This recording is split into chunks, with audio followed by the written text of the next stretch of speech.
अब शुरू करते हैं सुपरफास्ट खबरें। अनलॉक 4 के लिए नई गाइडलाइंस जारी कर दी गई। 30 सितंबर तक के लिए ये दिशा निर्देश प्रभावी होंगे। अब 7 सितंबर से देश भर में मेट्रो सेवाओं को बहाल कर दिया जाएगा, पर स्कूल कॉलेज अभी बंद ही रहेंगे। कांग्रेस के नए प्रभारी अजय माकन आज जयपुर दौरे पर आएंगे। माकन उस कमेटी के सदस्य भी हैं जो प्रदेश कांग्रेस की शिकायत दूर करने के लिए बनाई गई है। माना जा रहा है कि माकन यहां संगठन के सदस्यों के साथ ही विधायकों से भी मिलेंगे और फिर इसकी रिपोर्ट हाईकमान को देंगे। 2 सितंबर तक अजय माकन राजस्थान दौरे पर रहेंगे।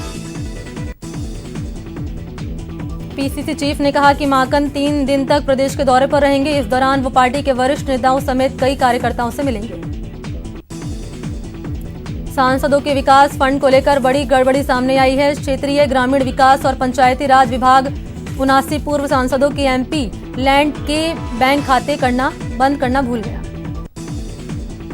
पूर्व कांग्रेस प्रदेश अध्यक्ष नाथूराम मिर्धा की आज पुण्यतिथि है। पीसीसी में पुष्पांजलि कार्यक्रम आयोजित हुआ। इस दौरान पीसीसी चीफ डोटासरा ने नाथूराम मिर्धा को श्रद्धांजलि दी।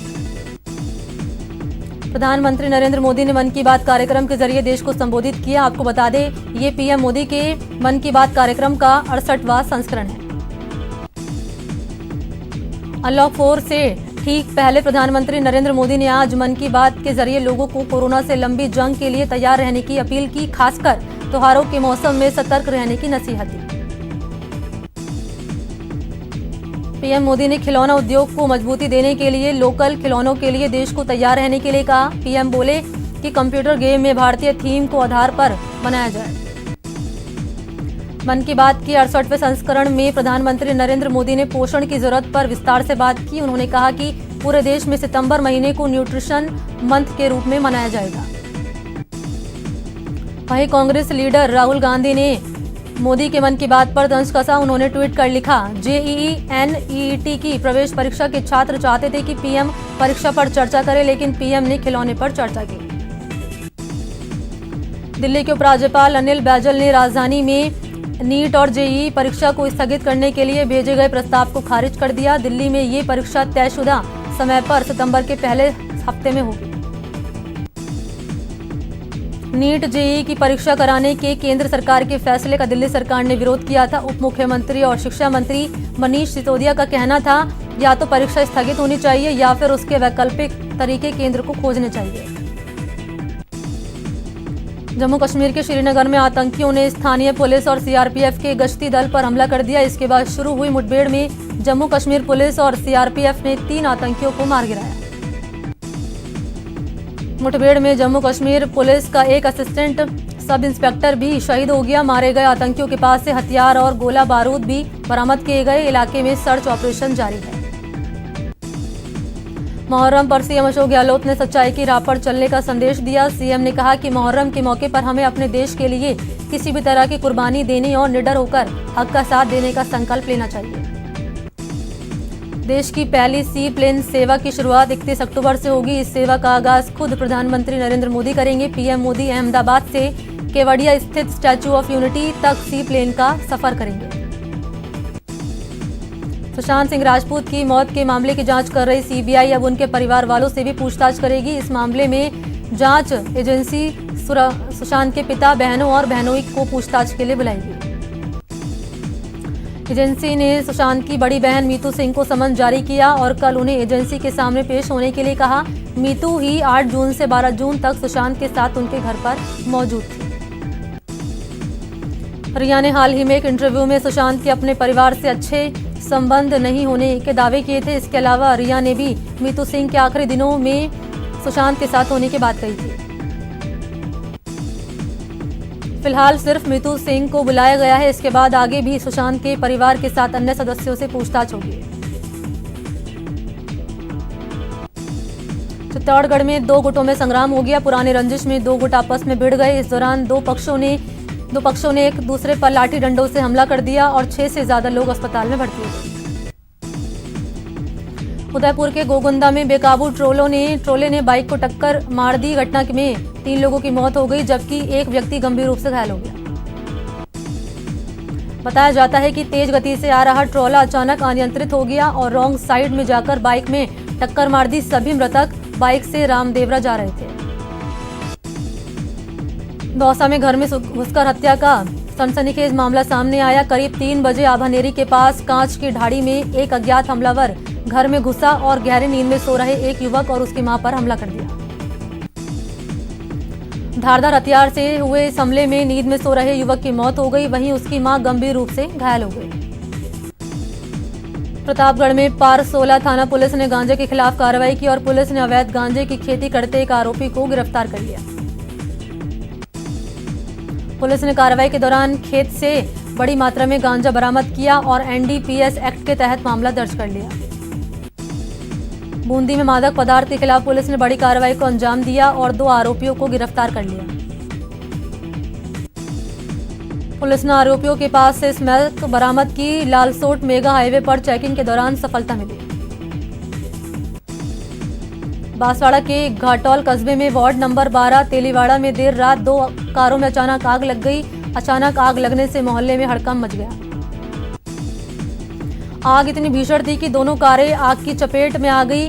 कार में अचानक लगी आग देखते देखते आग चारों ओर फैल गई। लोगों ने काफी मशक्कत के बाद आग पर काबू पाया। भरतपुर में पहाड़ी थाना क्षेत्र में विवाहिता की संदिग्ध मौत मामले में पुलिस तेजी आई है। मृतका के शव को पोस्टमार्टम के लिए कब्र से निकाला गया। कोटा में चरस तस्करी मामले में कैथुनी पोल थानाधिकारी बाबूलाल मीणा को लाइन हाजिर कर दिया गया है। थानाधिकारी पर तस्करी मामले में लापरवाही बरतने का आरोप लगाते हैं। थानाधिकारी बाबूलाल ने चरस तस्करी मामले में समय पर चालान नहीं काटा था, जिसके चलते तस्करों को जमानत मिल गई थी। टोंक के इंदौली गांव में बालाजी मंदिर में चोरी की गई। यहां दानपात्र को तोड़कर उससे नकदी चुराई गई है। सूचना पर पहुंची पुलिस ने मौका मुआयना किया। भरतपुर में ट्रेन से कटकर अज्ञात अधेड़ की मौत हो गई, जिसका शव रेलवे ट्रैक पर मिला है। अलवर के नीमराणा में अनंतराज सोसाइटी में पनाह लेने वाले अपराधियों के खिलाफ पुलिस ने सर्च ऑपरेशन चलाया। जैसे ही भारी पुलिस बल अनंतनाग सोसाइटी में पहुंचा, सोसाइटी में हड़कंप मच गया।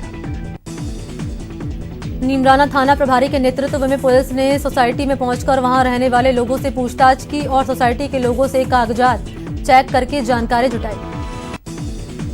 भरतपुर में भारतीय जनता पार्टी की बैठक जिलाध्यक्ष डॉक्टर शैलेश सिंह की अध्यक्षता में आयोजित हुई, जिसमें राज्य सरकार के खिलाफ 31 अगस्त को बिजली के बिलों में बेतहाशा वृद्धि करने के विरोध में रूपरेखा तैयार की गई। बैठक में जनता की परेशानियों को लेकर स्थानीय समस्याओं को लेकर भी विरोध जताने पर चर्चा की गई। इस दौरान आपस में चर्चा कर संगठन की गतिविधियों पर भी विचार विमर्श किया गया। भरतपुर नगर निगम मेयर ने शहर के विकास कार्यों को अवरुद्ध करने का आरोप लगाते हुए बीजेपी पार्षदों ने कलेक्टर से मुलाकात कर विकास कार्यों को गति दिलाने की मांग की। बीजेपी पार्षद और महिला मोर्चा की जिलाध्यक्ष के नेतृत्व में दिए गए ज्ञापन में कहा गया कि मेयर ज्यादातर समय जयपुर में बिताते हैं और पिछले 6 महीने से निगम बोर्ड की बैठक भी आहूत नहीं की गई। अलवर में सब्जियों के भाव ने इन दिनों रसोई का बजट बिगाड़ दिया। 20 रुपए किलो मिलने वाला आलू अब 45 रुपए किलो हो गया, जबकि टमाटर 20 से 30 रुपए किलो मिलता था, अब वो 60 से 70 रुपए किलो हो गया। अलवर में राज्य सरकार की ओर से नए घोषित किए गए राजकीय महाविद्यालयों में प्रवेश प्रक्रिया शुरू कर दी गई है। अलवर में टूरिस्ट स्पॉट इन दिनों दिल्ली, एनसीआर और हरियाणा के पर्यटकों की खास पसंद बने हुए हैं। कोरोना काल में ही सही लोग धीरे धीरे घरों से स्ट्रेस खत्म करने के लिए निकल रहे हैं।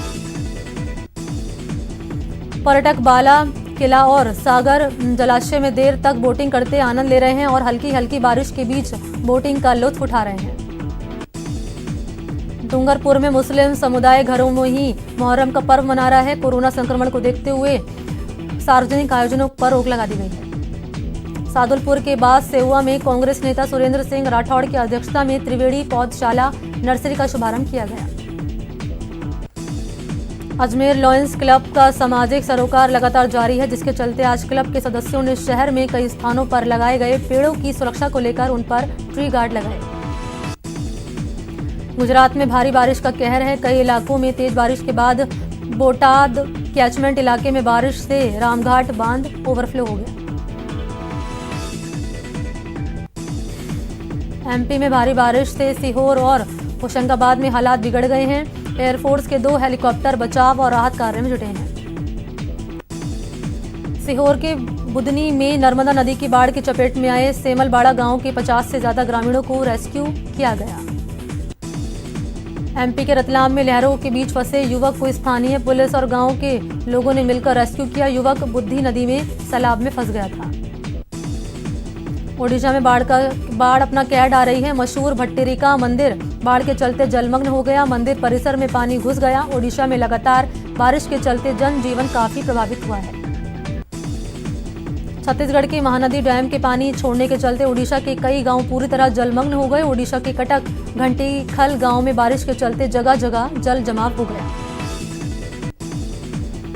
नागपुर में भी जोरदार बारिश के चलते आम जनजीवन काफी प्रभावित हुआ है। लगातार बारिश होने के चलते आसपास के गांव पानी से भर गए। लोग घरों में भी रहने को मजबूर हैं। झालावाड़ के डग थाना क्षेत्र में एक 20 साल के युवक बरसाती नाले के तेज बहाव में बह गया। युवक अभी तक लापता है और उसकी तलाश की जा रही है।